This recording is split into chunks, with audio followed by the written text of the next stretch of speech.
In today's episode, you're going to hear from Crystal Spellman of Spellman Consulting Group, where she shares with you how she won her first government contract. Also, we're going to be covering government contracting trends.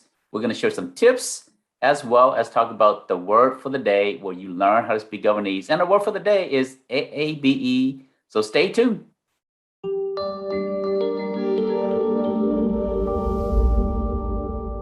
Welcome everyone to our very first session of the Governese channel, where we talk about how to win government contract.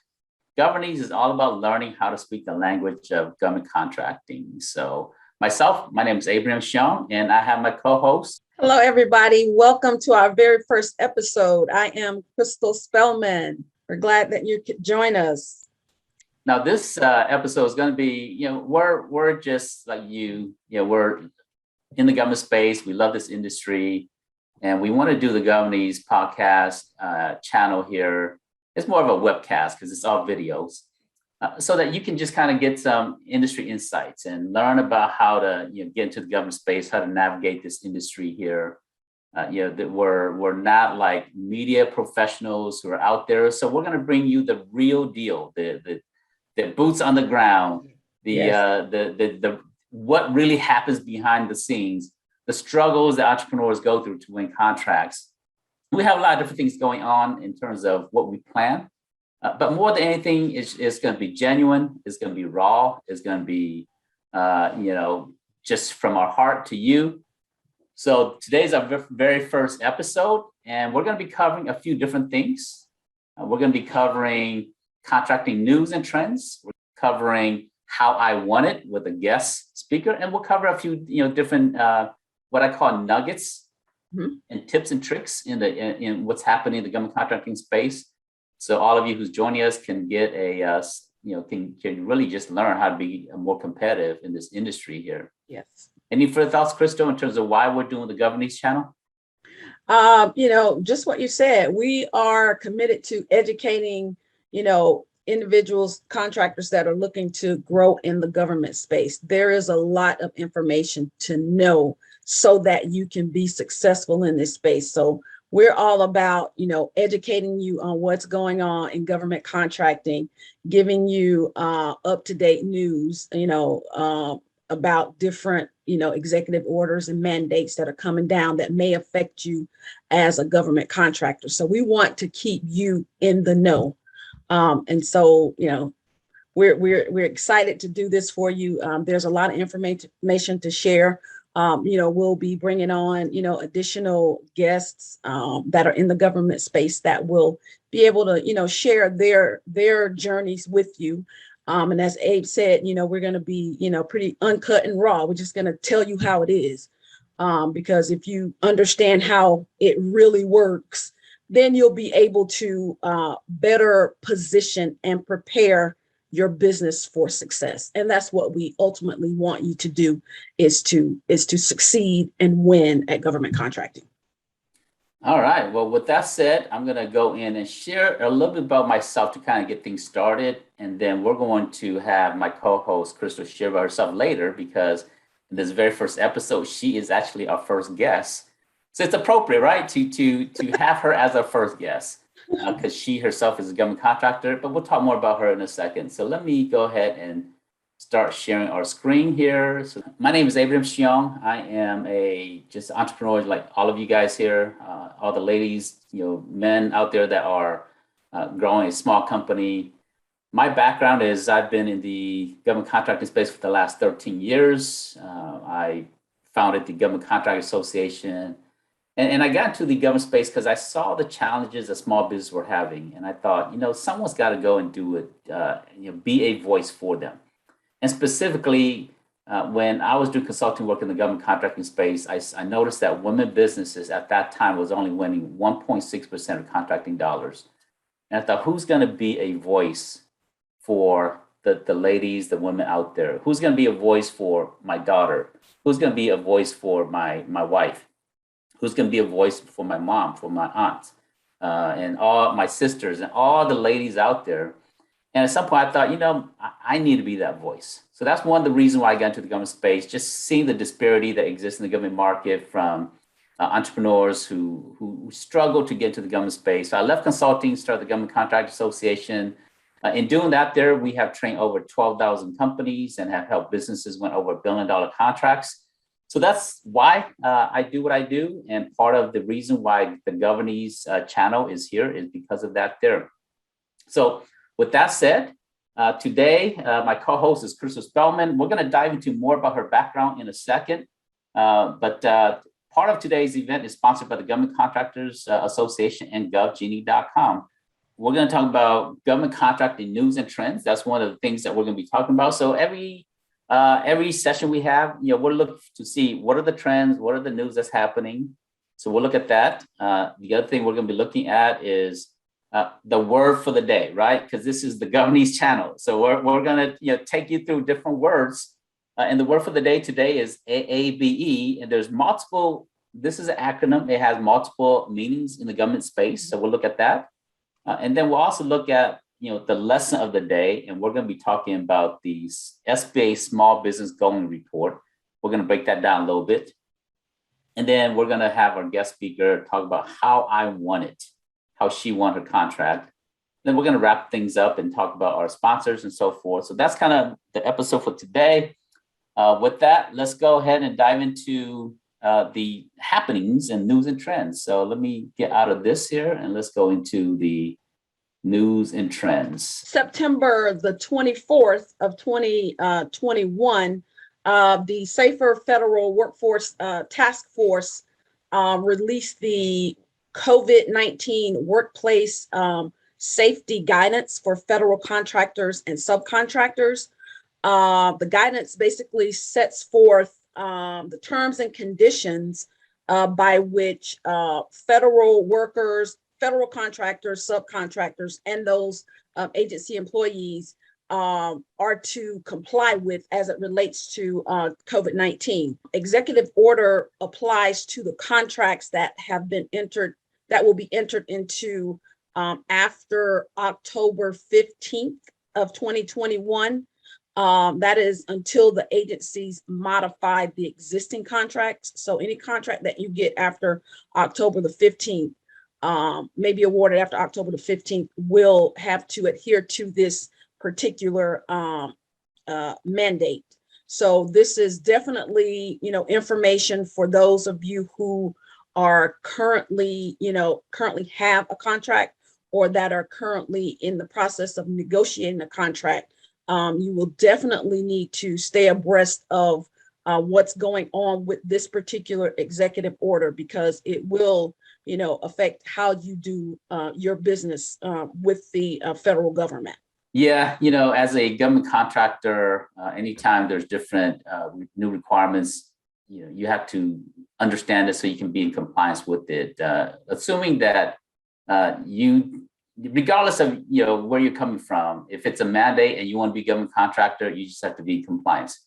Mm-hmm. And if the vaccine is a requirement for you to have employees working on government facilities, then ultimately you just have to be in compliance. If you don't agree with it, then everybody has a right to agree or disagree. But as a government contractor, you have to be compliant. So personally, you may disagree, but in terms of doing contract work, you have to be in compliance. Yes.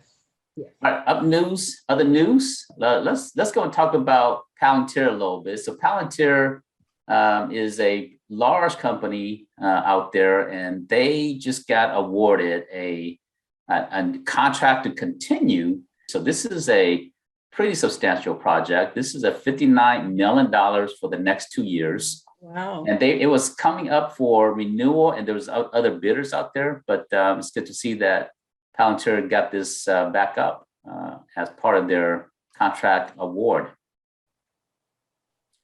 And so this may be a good opportunity for those who provide services or products as it relates to COVID-19 to potentially get a subcontract. I mean, you have to, work all angles, knowing that Palantir is the prime on that. The recommendation is, to reach out to them if you provide, services or products that may be able to help them fulfill this particular contract. That's right. And, when just because a large company wins a contract doesn't mean that you're squeezed out. It just means that you need to Absolutely. use that as a way to be a subcontractor to them. And in upcoming, future classes, we'll probably cover that there in terms of specifically how to do that. So let's look at some upcoming events. You want to talk to about the 8A conference that's coming up? So on October the 18th through the 20th, the National 8A Association will be hosting the 2021 regional conference in New Orleans. So if you are, yes, I wish I was going. If you are 8A certified, you should definitely plan to attend this conference if it's not too late to get registered. I'm sure there's going to be a lot of great information shared. I hope to be joining in 2022, but definitely, you want to make sure that you attend conferences such as this so that you can network and be in the know and understand, any changes or anything new coming down with the program, and to meet other 8As and to meet 8As that may be graduating from the program. If you are new to the program, that can, basically serve as a mentor to you, or that you can actually, team or partner with to continue some existing 8A work. So definitely, if you're an 8A, you should attend this this 8A conference in New Orleans. Yeah, just a few quick things to add to that there. Even though it's called the National 8A Conference, any business can attend. Because if you're not, let's assume that you're just a small business.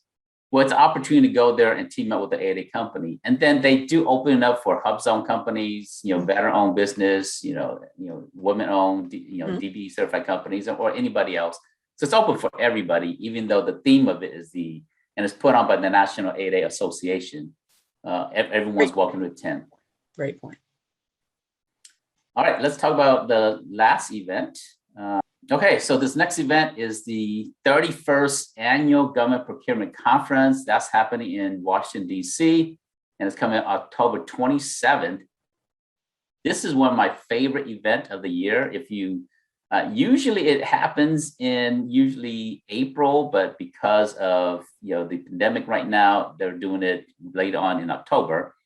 Now, look at this. There's going to be over 500 government attendees representing 50 federal, state, and local agencies. So that's going to be a lot of people there in terms of from the government's perspective. And they anticipate to have 2,500 participants from all industries, small businesses, from academia, as well as other government agencies that's going to be there. There's going to be prime contractors. There's going to be hundreds and hundreds of small businesses, all certified companies, from different groups will have representation there. This is the event to attend. If you only attend 2 or 3 conferences a year, this is one of the ones that you want to attend. Now, keep in mind, you want to check to see what kind of COVID protocol they have in place, but they do expect a lot of people, and this is a one-day event, the best event you can attend. And so go ahead and we'll provide the link down there so you can register if you're interested in attending this. All right, now it's time to talk about what is AABE. That's our word for the day here, where we teach you how to speak Governese. That's why we call this through the Governese webcast, Governese channel. So what is AABE? Now, if you have to guess, what do you think AABE is? Everybody may have their own opinion, but it's an acronym that's used quite often in different settings. So let's dive into see what it is referencing. And there may be multiple, but we're going to reference 3 of the different places that utilize this acronym here.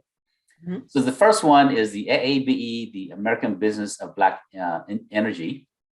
The second one is the Asian American Business Enterprise. This is a certification, so we're going to dive into in a second. And then the third one is the African American Business Enterprise Certification Program for the City of Atlanta. So let's go into the first one here. So the AABE is a organization for for you to become a membership. It's a membership organization. You can come in here and look at the history of why they're here. The American Business Association of Blacks in Energy. So this is more just a professional organization. If you are in this space, you join this organization. So that's the first definition of what AABE is. For some of you, this applies to you. For some of you, this does not apply because you're not in the energy sector. So let's go to the second definition of AABE. And this is one that applies to many of you here. So AABE is the Asian American Business Enterprise. It is a professional, or it's a corporate certification for your business for commercial purposes. So this is for supply diversity purposes. And you can come in here, and if you are, if your company is 51% owned by Asian American, whether it's East Asian, South Asian, Southeast Asian, it doesn't matter if you have, if you are of Asian descent and you own 51% of the company, this is the certification. And again, this is used for commercial purposes. And what I mean by that is some certification is used for government contracting purposes, and some certification is used for the commercial sector. And this is done through the supply diversity initiatives. And so large primes and large commercial companies, they have a special goal to reach out to create a broad vendor supplier portfolio of companies that supports them. So this is a great certification for Asian American business enterprises. So this is the second definition of AABE. Now, the third definition of AABE, I'm gonna let Crystal talk about it. So you wanna talk about the third one, actually. So the African American Business Enterprise certification with the city of Atlanta. So if you are a minority female small business enterprise, it is, you should consider this particular certification with the city of Atlanta. Position your business better for contracts.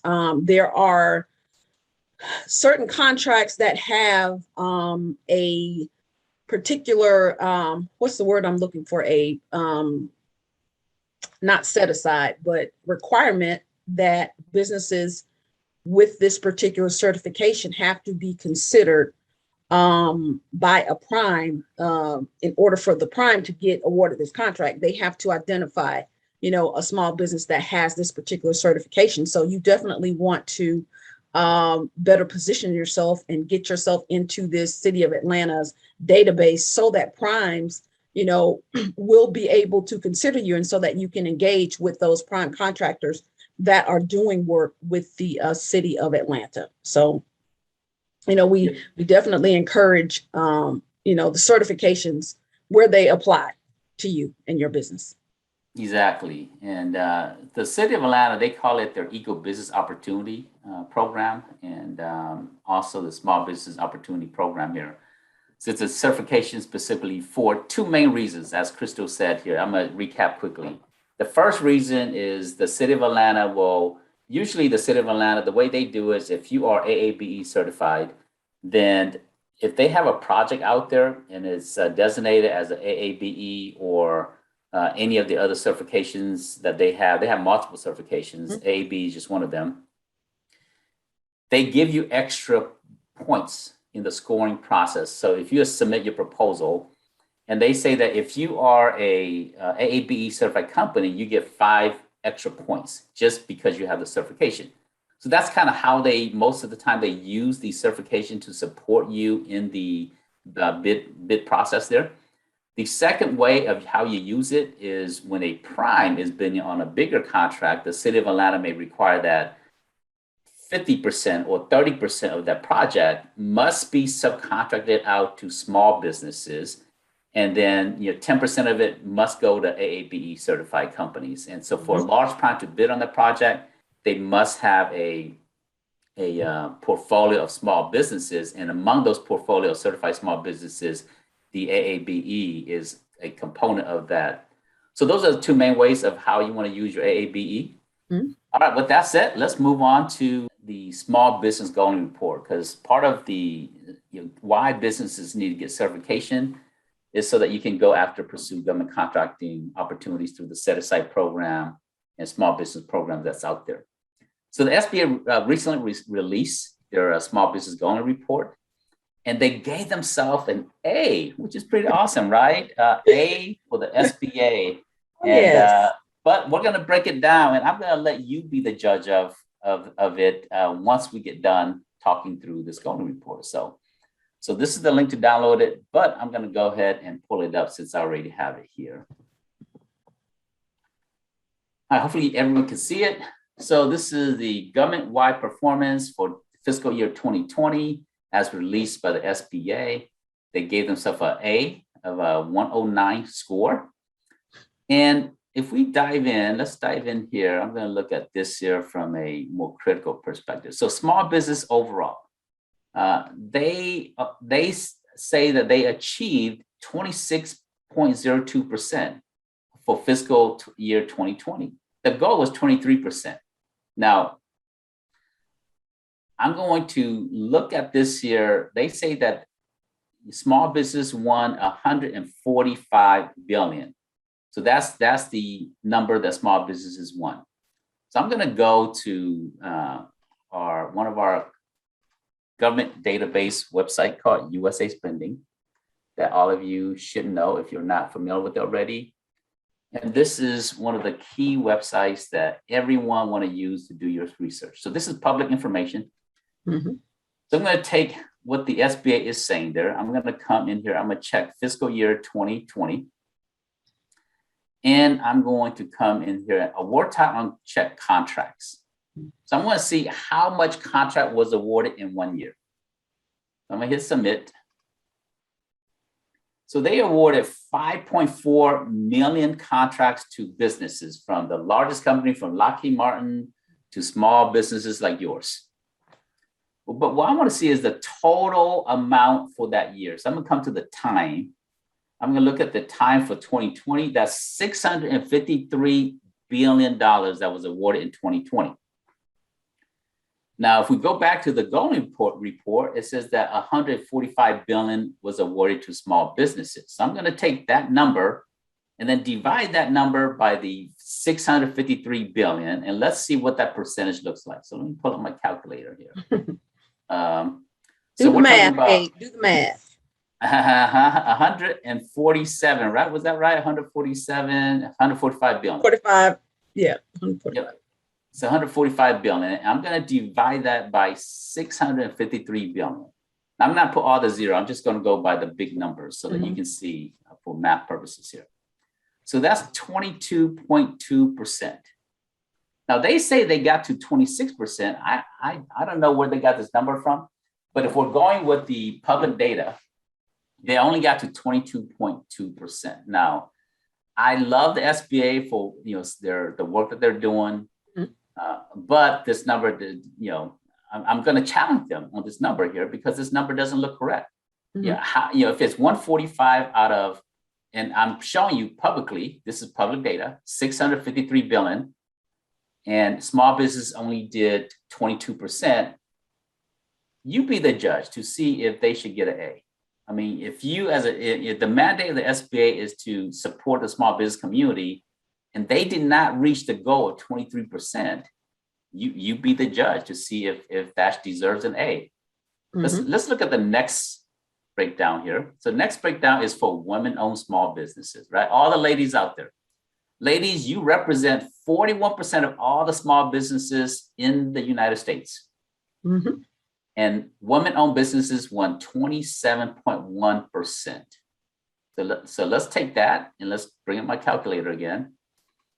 So 27 divided by 653. Let's see if it's 4.1%. The goal is 5%, and they got to 4.1%. So again, they say they got to 4.85%, but in reality, if we do the math using public data here, they only got to 4.13%. So again, I don't know if this A here starts to look like, it doesn't look really, that good anymore. And then small business, in terms of the next one, small disadvantaged business just means that any businesses that's small, they got to 59 billion, which is 10% based upon their numbers here. So let's do that. So 59 divided by 653 billion, which is 9%. So they got to 9%, and they surpassed the 5% goal. So which is good. So that, that kudos to the SBA for helping businesses, to all small business in general. This is not talking about certified company, just all small businesses, to get to 9%. But let me challenge these numbers a little bit. Now, based upon the SBA size standard, 99.7% of all companies in the United States are considered small businesses. And what I mean by that is, if you're an IT firm, 541, 513, 512, if you do 41, and a half million or less, you're considered small business. So based upon their definition of small business, which is a very liberal, right? That's a very liberal definition. Yeah. And if 99.7% of all small businesses are, or 99.7% of all companies are considered small, then I would expect that small business are winning 99.7% of contracting dollars, right? If the bulk of companies are small, they should be winning the bulk of contracts. Right. But they're only winning 9%. So this is a far cry from reality. So, my thought on this here is this goal of 5% is too low. I mean, if 99.7% of all companies are considered small, then this number should be 50%, should be 99.7%. The SBA needs to set a higher goal for small business in general. Yes. Yes.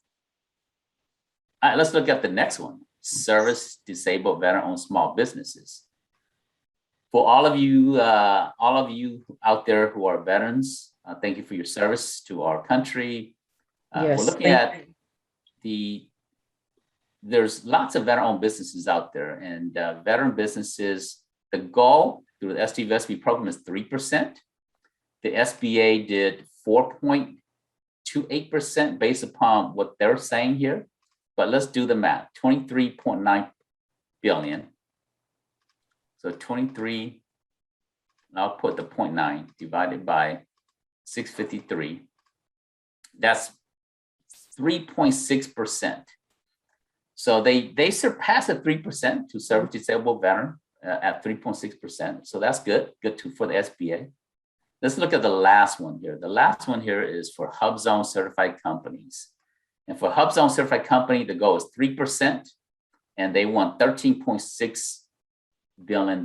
So let's take that 13.6 billion divided by 653 billion. That is 0.02%. So they got 2.08%, which is a far cry. They fell short of the 3%. So if we look at this here, right, helping small businesses, they got to 22%. Women-owned business, they got to 4%. Disadvantaged business in general, they got to 9%. Veteran-owned businesses or SDVSB, they got to 3%. And then for HUBZone, they got to 2%. Of the 5 categories here, they only reached 2 of the 3. That's like a 66% achievement. And now I remember when I was in high school, a 66%. What is that, Crystal? That's a D. Understand that. That's a D in score, letter grade. That would equate to a D. Well, you're a adjunct professor, and so if your student gets a 66%, well, in this situation, this is 2 out of 5, right? Yeah, 2, 4, 5. So 2 out of 5. So that is a 40%, not success, not even 66, right? That's 40% success rate. That's Flag City. Everybody knows what Flag City is. Yeah. Yeah, so that's a correction. It's not a D, but it's I would say that's an F. It is an F, indeed. But I love it to where if I was in school, if I can create my own grade report, I love to give myself an A too. Oh, I would get an A every time. If I'm giving myself a score, right? Well, so we're not bashing the SBA here. What we're saying is that there's a lot of room for improvement. The SBA's role, especially this last year here, they've done a tremendous job trying to help the small business community get PPP loans and EIDL and small business loans and grants and other things. So they've done a tremendous job in other areas. But when it comes to government contracting, this is there's a lot of room for improvement. And I'm just going to let the number do the talking. I mean, this is not my opinion. I'm just going to let the numbers do the talking. We've gone through the numbers. You have your own opinions. You should talk to your SBA and see why they gave themselves an A. I mean, there's a room for improvement here. With that said, let's continue. And we're going to go to our last part of today. And we're going to talk about how I won it. And so this next section, we're going to talk about how I won it. And today's guest is also my co-host of the Governese channel here, but it is our very own Crystal Spellman. And Crystal, you're a government contractor, but you've been a professional for a long time. Tell me a little bit about, how you got started in your career and eventually why you got into becoming an entrepreneur. Well, I worked in the corporate government space with a large contractor, Northrop Grumman, for 8.5 years, providing support to the CDC here in Atlanta. Project management is my background. So I did project management, PMO, IT governance related work with Northrop Grumman to supporting the CDC. And so back in 2013, I had a tragedy happen. My mother died suddenly. It was a situation where, I said, I don't know what's going to happen next. So I don't know what the future holds. So if there's something that I want to do, I need to get busy doing it now. And, I knew that I did want to, it was always in the back of my head to start my own business, but I had, pushed it off. And so fast forward to early 2014, I decided to leave my job, which at that time I had left Northrop Grumman and gone to another contractor. And I literally worked for that second contractor for 8.5 days. So 7 days. Yes. Mm-hmm. So it was proof that I was supposed to step out into the entrepreneurial world and not take that position, because it literally only lasted for 8 days. And so after making that transition, I started Spellman Consulting Group, which is a project management and business consulting firm. And when I started the business, I started it to do government contracting because I had been a government contractor. And to me, that would be an easy transition to target the government because I knew about government contracting. Mm-hmm. And so very quickly, I began to realize that I didn't know what I didn't know about being a small business owner in government contracting, as opposed to being an employee of a government contractor. So that's two very different mindset, right? From being different. A contractor or an employee in the government space to being an entrepreneur, building your own small business. Yes. So, again, there is a whole different language that is spoken in the government space as opposed to the commercial sector. And that language is not necessarily spoken to me as an employee, of a government contractor. So I quickly realized that there was a lot that I needed to learn. So in understanding that and knowing that, that's when I decided to literally Google to see, is there a small business community in Atlanta that's doing government contracting that may be going through the same thing that I'm going through that can, help me. And that's when I came upon. Well, before you go there, let me take you back quickly a little bit. Okay. Tell me more about the decision point of going from being an employee with somebody else, because there's comfort in that, right? Because you clock in, you clock out, you get paid, and then becoming an entrepreneur where there's nothing guaranteed. So tell me, like what you were going through. And I know that you had to make some life decision because of the loss of your mom, and sorry about that. But but it helps you to reevaluate your life.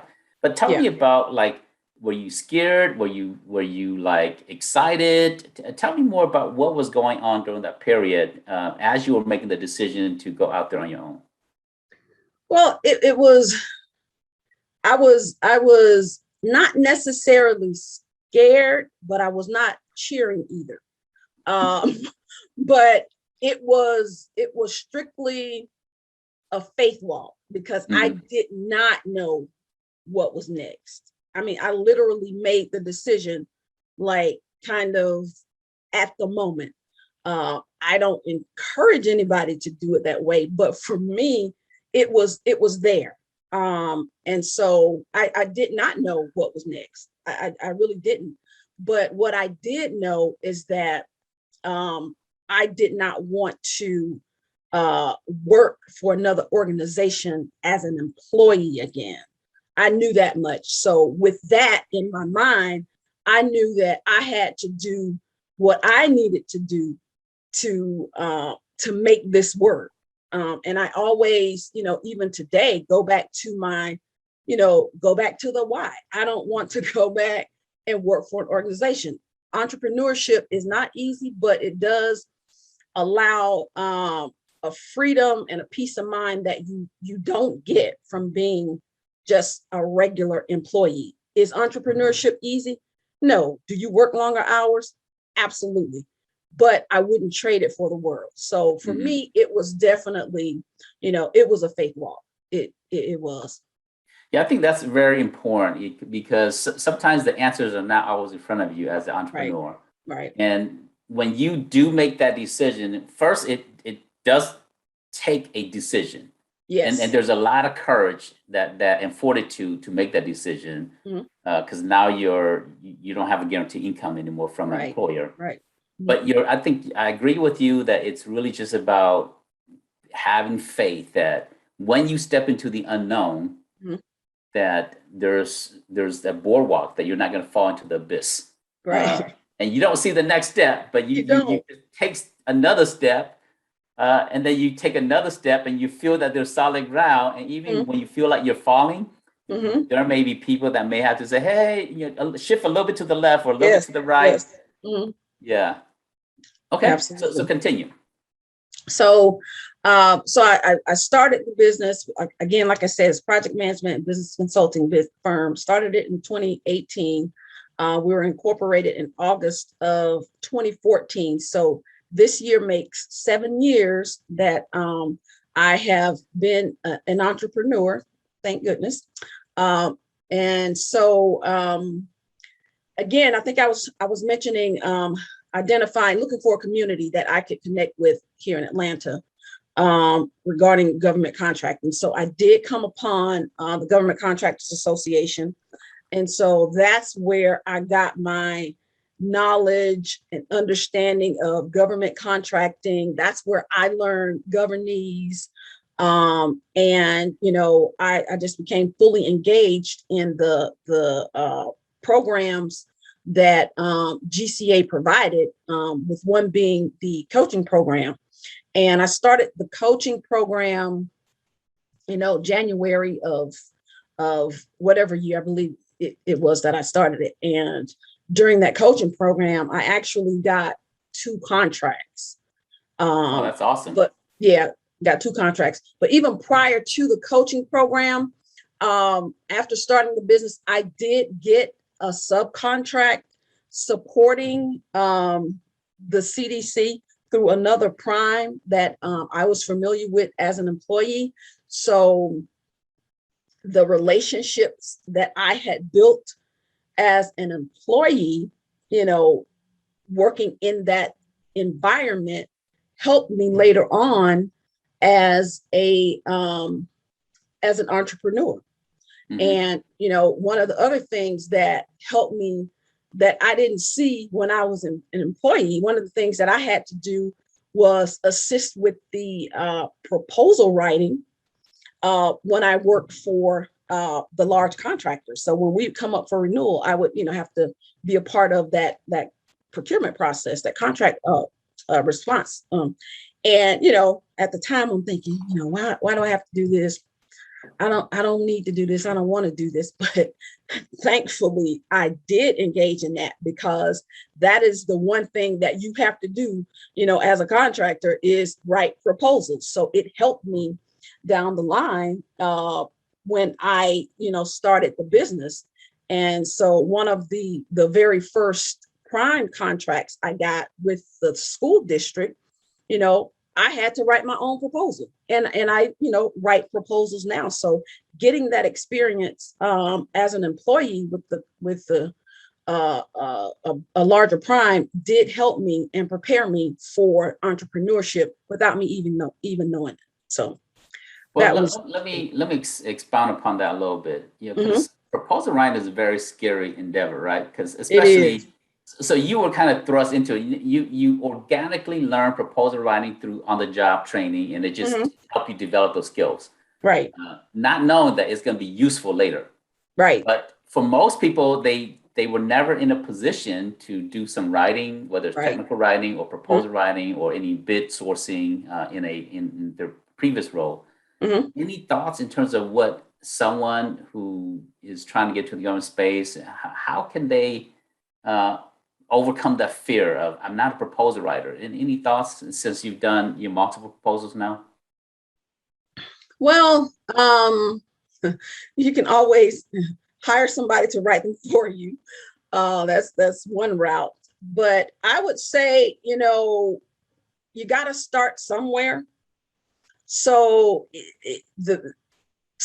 start somewhere, and then, as you submit them, if you're not winning based on what you're submitting, do the debriefs with the agencies. And I'm sure we'll talk to you guys about how that debriefing process works in future discussions. But, get with those agencies and contracting officers that you're submitting those responses to, and ask them, what is it that what are you lacking in your proposal writing? And there are also, organizations like GCA that assist with, that provide training on proposal writing. And also, if you can find a tool, which there is a tool available that will provide you with templates. So, once you get a template, templates are can be tailored. So you take that template and you tailor it to the specific response that you are writing to. And you can just, kind of continue that. You'll just get better as you go along, but you have to start. Yeah. So the secret is just start, and you'll learn. Yes. And yes, there are different resources, but ultimately you just have to start. You have to start. Yes. And for a few people who are like, hey, you know what? English is my third language. English is my second language. And so if I, so during our session here, if my nouns and my verbs don't jive, that's because English is my second language. So I have a perfect excuse. Some of you, you just didn't do well in school, and the school wasn't a thing for you. So when it comes to writing, it may not always work well for you. And I always did well with writing. I was a good writer, so that did help as well. That's perfect. But there's a lot of people that never did well when it comes to writing. Right. And for those of you, I think Crystal made a great point. Just hire a professional. Get someone who's great at writing. Let them be your proposal team, and you invest in them. Let them write 2, 3, 4 proposals for you. Now you create a library. and then you can recycle those proposals. Because if you're in the same industry, it's going to be very similar over and over and over again. Yeah. The past performance layout, the resume layout is going to be the same. The technical proposal is going to be very similar. All of it is going to be very similar. And so if you hire a professional and then later on you want to do yourself, that's a great way to kind of get started that way. Mm-hmm. Mm-hmm. So let's break down, I want to break down about and talk more details about your first contract and what you did and how you won it, because that's what this theme is about, right? This segment is about how you won it. So tell me more about how you found the opportunity, what you had to do to win that first project. Right. So for one, what helped me was to be subscribed to a solution that's submitted and provided me with the opportunity, so that I kind of like GovGenie, like govgenie.com, where they have a matching portal. Absolutely. Gotcha. So I had the bid matching portal, and so the information was coming to me daily, and I was checking it, probably daily, specifically, in the state of Georgia. I was definitely checking it, and so I came upon a contract there, and within those emails that come to me daily, and I got it. I read through it, and one thing that you must do, you need to read every letter of every contract solicitation to make sure you understand exactly what it is that they are asking for. And so I read it, and I responded to it. There was a very quick turnaround, which was kind of scary. And I even noticed a lot of inconsistencies in the solicitation, as it was like a cut and paste. So I had to reach out to the procurement director to get some clarifications, and it's okay to do that when they if the time permits. And so I was able to get it written and submitted in a timely manner. And this has never happened again, but I submitted it, I think, on a Monday. And on Tuesday, I was awarded the contract. And on Wednesday, I was asked to be on site for a kickoff meeting that very same week.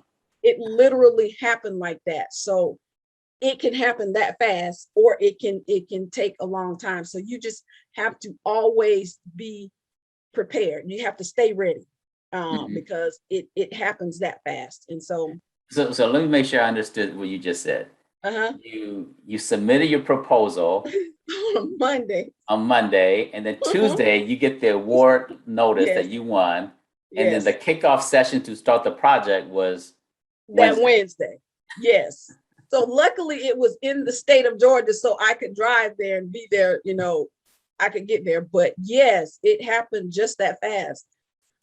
So, government contracting can take you on a lot of different roads and journeys. So, just buckle up. It's worthy, it's worthwhile to do it. But again, there is, you have to be ready. You have to stay ready. That's what I'll say. You have to stay ready, and be responsible. So how big was that project? Because, I want to make sure that, our listeners and those that's viewing this channel here, they can feel that what you're going through is something that they can do, that they're capable of doing also. How big was that project, your first project there? So it was a 1-year project.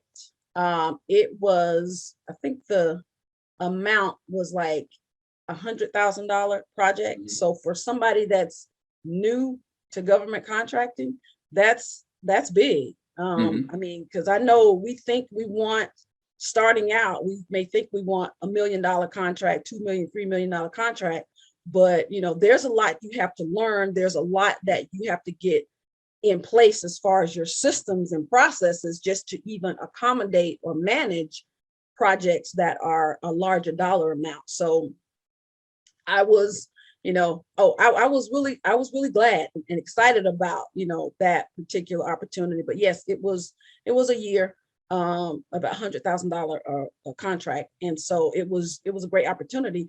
And since that time, I've done 2 or 3 additional contracts with that same school district. So Yeah. I was able to build a good relationship with the people in the school district. So, for certain projects that are under a certain amount, they can sole source those projects.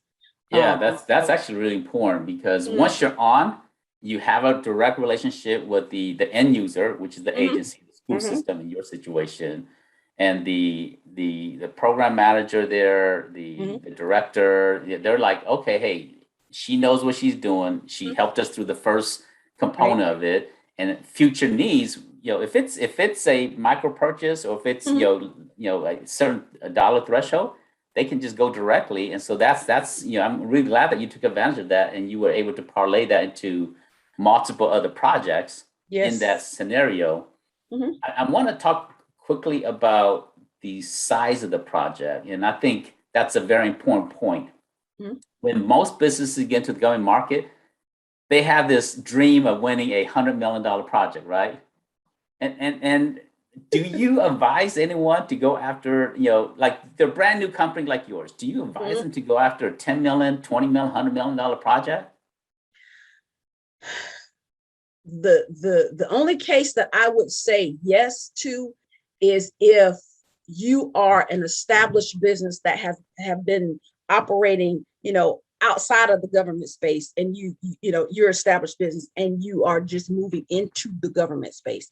Yes, you're probably, ready to take on a project of that size. But I would recommend starting small, just to understand the landscape of how government contracting works, what the requirements are, because there are a lot of reporting requirements that you have to do at the federal level. But what I would recommend even more is that to start with subcontracting. Because that is one of the best ways to, kind of get your feet wet in government contracting without being fully immersed into the whole pool. And so you can kind of see from the back end how things work, and it lets you know and help you see, what you need to put in place and the things that you need to understand. So you can learn a lot from subcontracting. And it's just a great way to build past performance and to grow your business. So if you're moving from, the commercial sector into government contracting, I would recommend a subcontract. Yeah, so don't get in over your head, because that can potentially just kill your company. If you were doing $50 million a year in the commercial market and you're transitioning to the government market, then yes, go after a big project. If you're a brand new startup, go after 50,000, 100,000, smaller projects to kind of get exposed, get immersed into this industry, and then grow your project size from there. Yes. So you've been doing this for a few years now. So if there were some, share with me like one of the harder challenges that you've seen. And so, kind of like what have you seen that's been really challenging for you?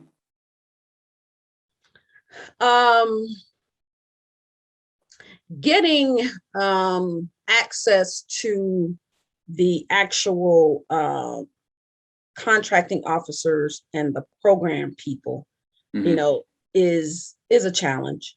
You have your small business liaisons that are in place to help facilitate that, but oftentimes they are overwhelmed, or it just doesn't happen so easily. So getting access to the right people and knowing who the right people are to contact, has posed some challenges, because information as it relates to government contracting is all over the place. So you gotta, as a small business owner, you have to try to take time to marry all that information together and figure out who's who and how to approach it. So that has been probably the hardest part, because building the relationships with the contracting officers and the small business liaisons is the best way to get into the space. I mean, relationships is what it's all about. So finding the key personnel that you need to engage to foster that relationship Yes. That's been an obstacle. Okay.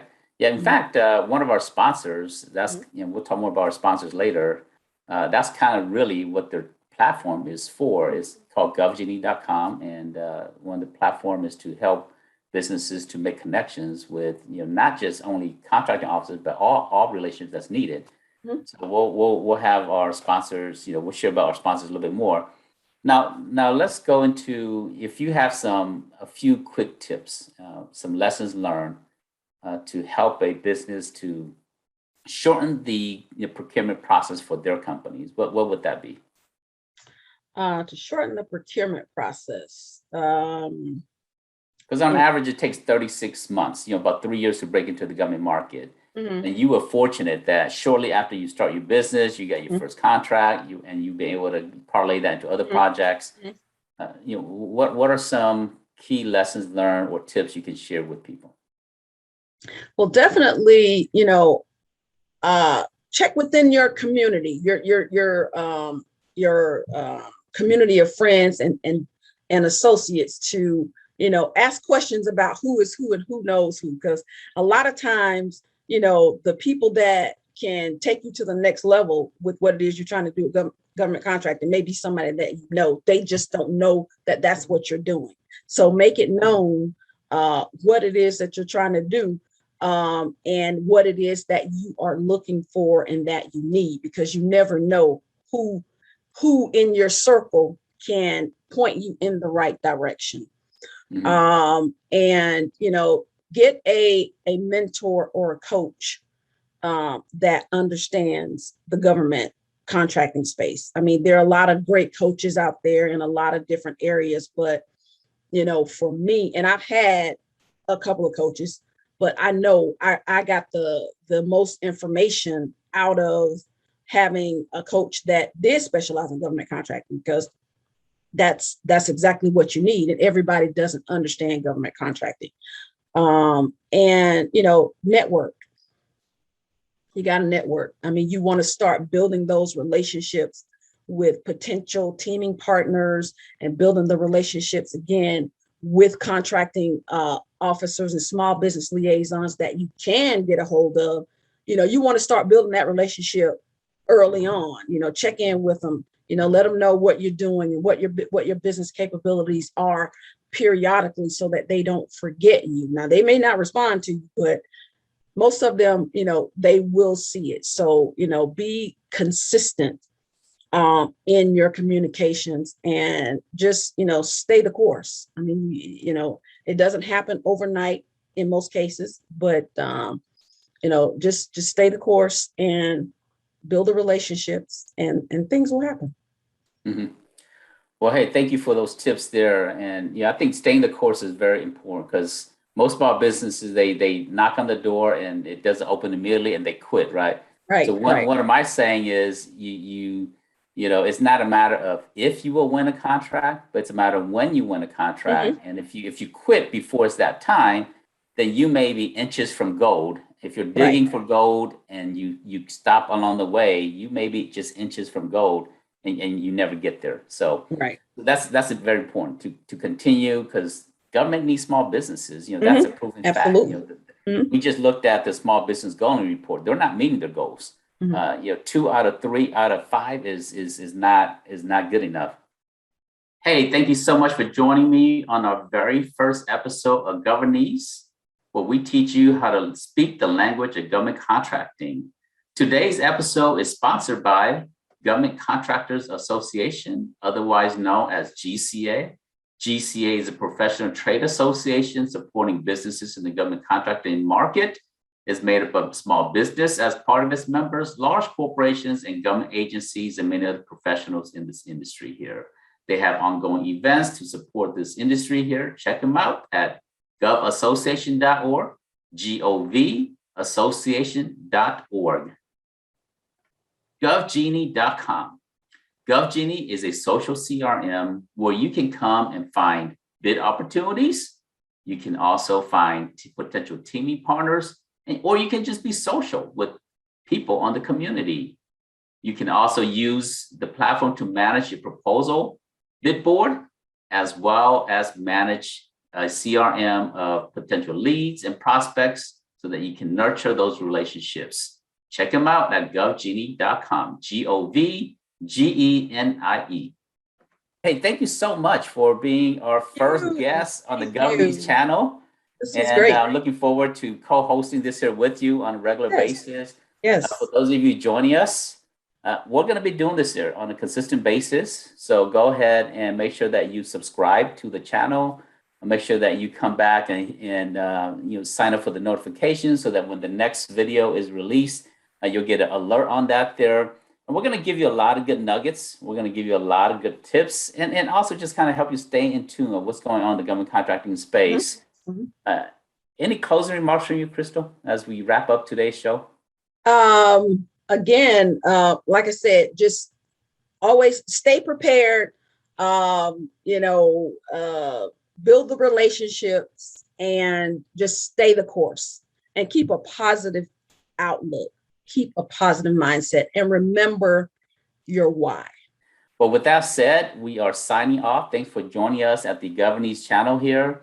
And remember, you are only one contract away from your dreams, from the next employee. You're one contract away from realizing what you want to do. So stay tuned and we'll see you on the next show. See you next time.